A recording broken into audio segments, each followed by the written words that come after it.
Et yo l'équipe Lamine Crypto, j'espère que vous allez super bien. Voilà, aujourd'hui on se retrouve avec une nouvelle vidéo depuis déjà très longtemps, après la vidéo de Radio Coca bien sûr.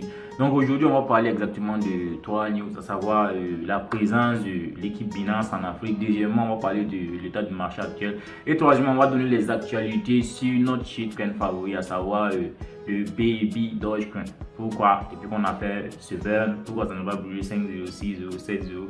Voilà, comme le disent nos leaders. Donc on va vous expliquer un peu ce truc dans cette vidéo. Et pour finir la vidéo, on va ouvrir, on va parler un peu de une question sur la présence actuelle de l'équipe Binance en Afrique, s'il faut s'inquiéter ou pas. Alors, let's go.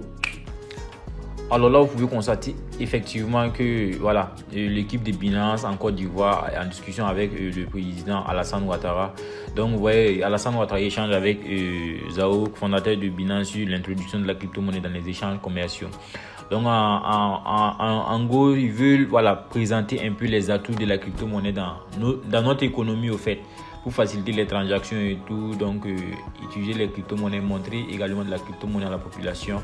Donc je me dis que c'est un bon truc, voilà. Donc ça réveille beaucoup de personnes et ça nous met en confiance. Voilà, n'oubliez pas ce que disait le truc HR.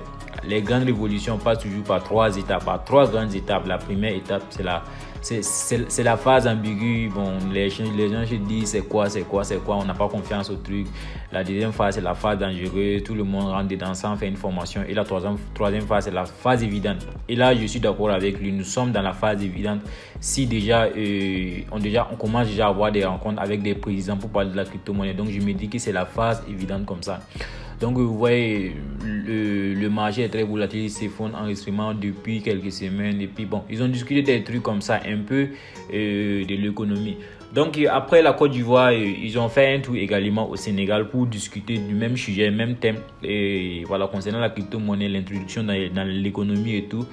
Et bon, je crois bien que après le Sénégal, ils vont voir le pays qui est plus actif et dans les crypto-monnaies, à savoir le Bénin, Cameroun et autres. Donc notre prière également est qu'il passe ici au Burkina Faso pour parler un peu de la crypto-monnaie, même si on a des inquiétudes qu'on va parler à la fin de cette vidéo également. Actualité du marché, on a un Bitcoin qui est à moins 73,30% de son prix. Wow, le prix a vraiment chuté.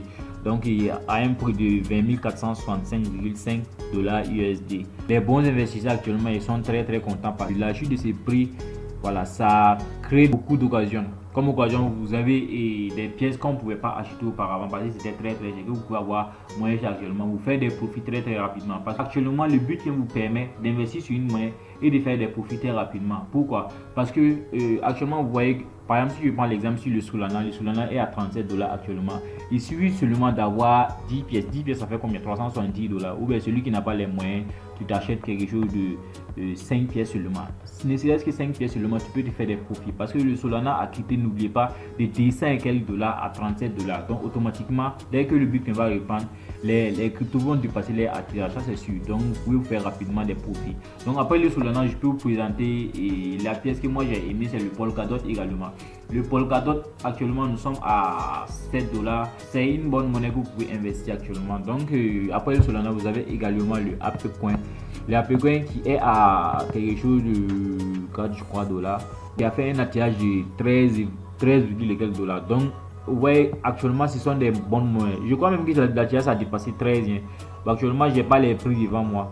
Et vous avez également comment dirais-je, le Cardano également, qui est une bonne pièce à prendre à 0,4 $. Donc vous pouvez vous avoir des pièces très facilement, 1000 pièces avec 400 $. Donc en fonction de ça, vous voyez, bon, je ne peux pas prendre ça, je sais pas si mon nombre de pièces, vous allez prendre 200, 300, voilà. Donc peu importe, en tout cas il faut que vous pouvez avoir ces genres de pièces. Ce sont des altcoins que vous pouvez avoir très moins cher actuellement. Donc on va partir sur le sujet même de la vidéo, à savoir le Baby Dogecoin. Pourquoi le burn a été effectué et que toujours le prix est lent. Donc vous voyez, l'équipe a effectué un burn le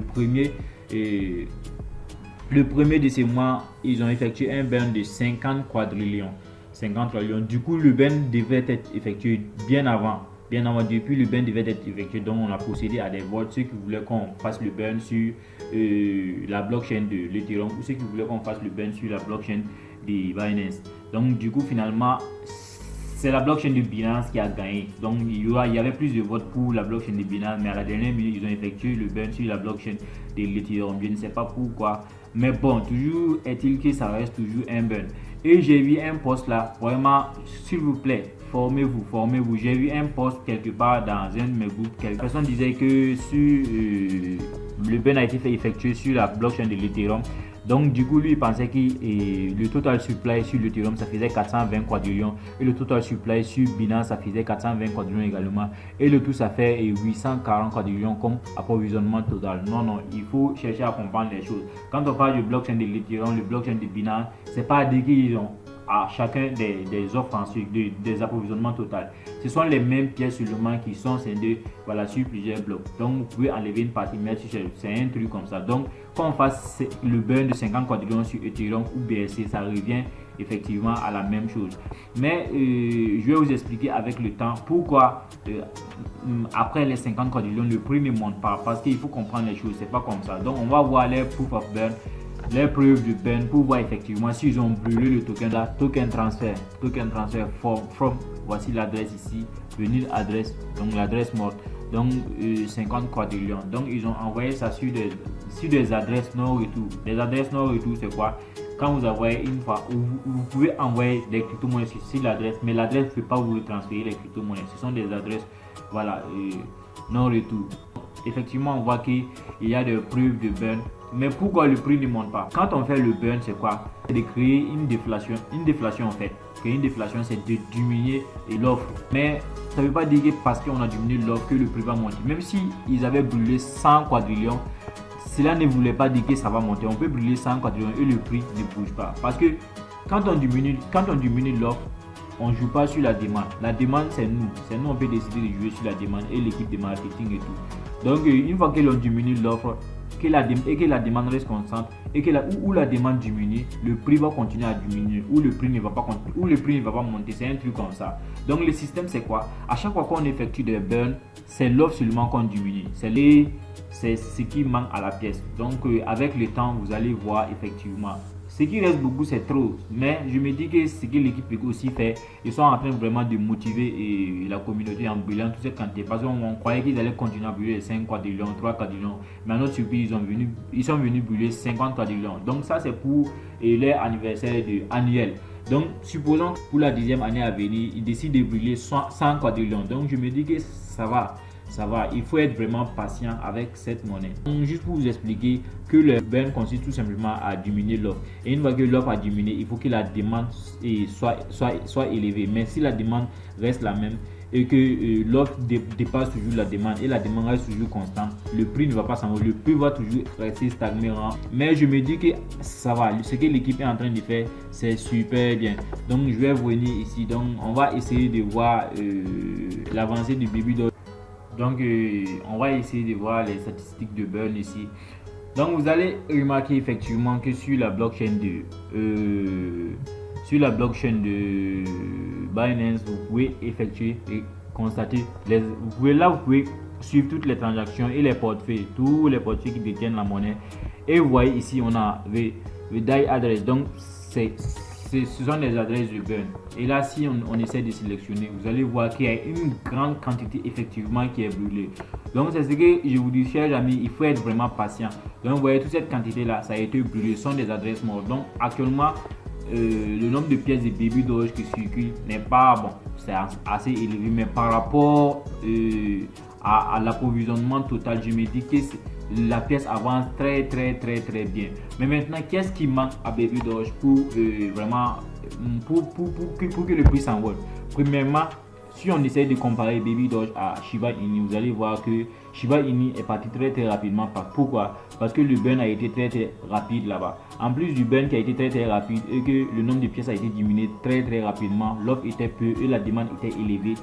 Shiba Inu avait d'énormes partenariats. Voilà, donc il faut noter ça aussi. Shiba Inu avec d'énormes partenariats que Baby Doge n'a pas actuellement, mais qui est en cours. Donc vous comprenez un peu, non? Donc je me dis que Baby Doge aussi a son cours Et déjà, ils sont en train de faire des NFT, tout. Mais je ne dis pas que les NFT, c'est pas quelque chose qui peut nous aider dans le prix. Il ne faut pas qu'on se mate. Ce qui manque dans Baby Doge actuellement, c'est les partenariats. Il faut que Baby Doge soit accepté dans des entreprises, dans des moyens de paiement et tout. Et actuellement, c'est pas possible. Pourquoi? Parce qu'il y a trop de pièces en circulation. Donc, je me dis que d'ici 2024, vous allez commencer à avoir les effets de Baby Doge. Donc d'ici 2024, si on a déjà effectué un burn de 50 quadrillions actuellement, donc d'ici 2024, vous allez voir, bon, pourquoi pas 100 quadrillions brûlés. Donc je me dis qu'avec le temps, le nombre de pièces de Baby Doge qui seront brûlées, ça sera environ 90% de l'approvisionnement total. Et ça, c'est sûr. Si vous voulez, on parie ici chez les. Donc on ne va pas trop parler, donc on va trop discuter sur ce sujet. Si vous avez des commentaires ou des suggestions, s'il y a quelque chose qui paraît vraiment flou pour vous, là vous me laissez ça en commentaire et on va essayer de discuter de ça. Donc, pour ce qui est de la présence de l'équipe Binance en Afrique, déjà il faut comprendre que je n'ai rien contre l'équipe, je n'ai rien contre cette équipe et je serais vraiment très content qu'il passe également au Burkina Faso. Voilà, parler un peu de la décentralisation de la crypto-monnaie à notre population, parce qu'il faut vraiment ça pour réveiller les gens en ce qui concerne l'évolution de la technologie et le monde même. Mais ce qui moi m'inquiète est que si on commence déjà à présenter la crypto-monnaie aux États, voilà, avec le temps, est-ce que cette décentralisation va exister toujours à 100%? Déjà, même que si nous sommes sur un échangeur, si nous sommes sur les trucs, les sexes, voilà, nous ne sommes plus totalement libres de nos cryptos. Parce qu'il faut comprendre une chose, détenir de la crypto-monnaie est différent d'investir dans la crypto-monnaie. Quand tu es sur un échangeur, là tu investis dans la crypto-monnaie, tu ne détiens pas tes crypto-monnaies en fait. Tout dépend de. Tu peux décider de retirer un jour et que la plateforme refuse. Ou bien on peut bloquer tes fonds et tout. Maintenant, si nos États ils commencent à motiver les États, donc on va faire ça, on va faire ça, on va faire ça.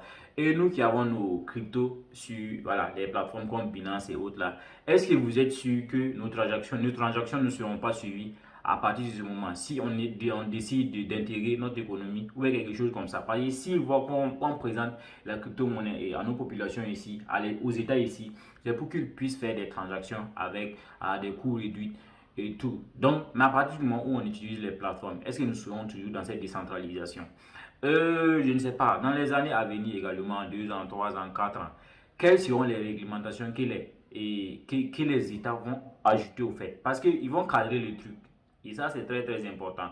Une fois que nous commencent à intégrer les crypto-monnaies, une fois qu'on va dire que les crypto-monnaies maintenant sont reconnues au Burkina Faso parce que, voilà, les CO de Binance s'est passé, tout, ils ont fait ça. Une fois que c'est reconnu, voilà, il faut vous dire également qu'il y aura des trucs, ils vont intégrer des trucs.